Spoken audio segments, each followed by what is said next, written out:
Diplomatie. La Chine à l'honneur.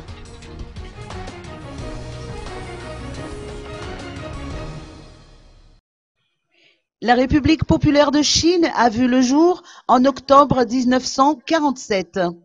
En guise de célébration de son 65e anniversaire, une cérémonie a été organisée à l'ambassade de Chine à Nansan aujourd'hui.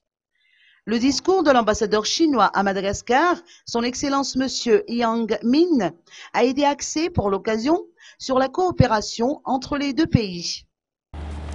À ce moment historique d'importance majeure, où Madagascar s'apprête à partir d'un nouveau point de départ avec 100 projets à mettre en exécution et 1000 choses à entreprendre, la Chine, pays ami de Madagascar, selon l'esprit de sincérité, de concrétisation, de proximité et de loyauté mis en relief par le président Xi Jinping et le cadre de coopération 461 proposé par le Premier ministre Li Keqiang, entend promouvoir la coopération entre nos deux pays dans tous les domaines, aider Madagascar à améliorer sa capacité de se développer pour que les relations coopératives sino-malgaches atteignent encore de nouveaux paliers, que nos deux pays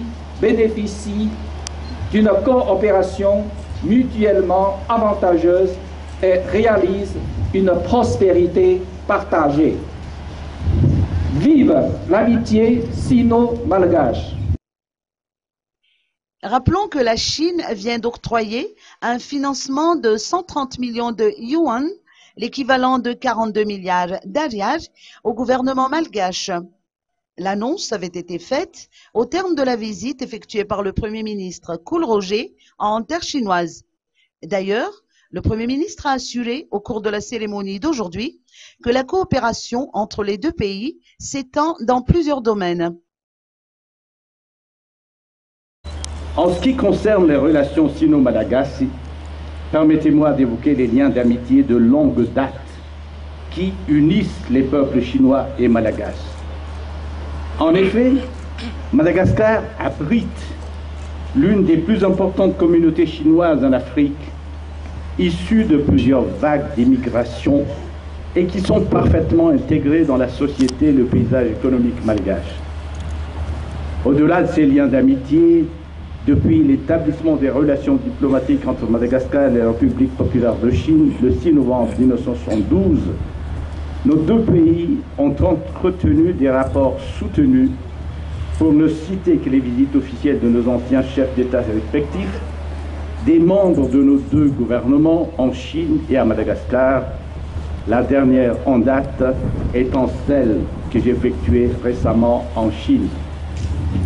Excellences, Mesdames et Messieurs, basé sur la compréhension mutuelle, le soutien réciproque et la non-ingérence dans les affaires internes, la relation entre la Grande Île et la Chine n'a cessé de connaître un épanouissement soutenu.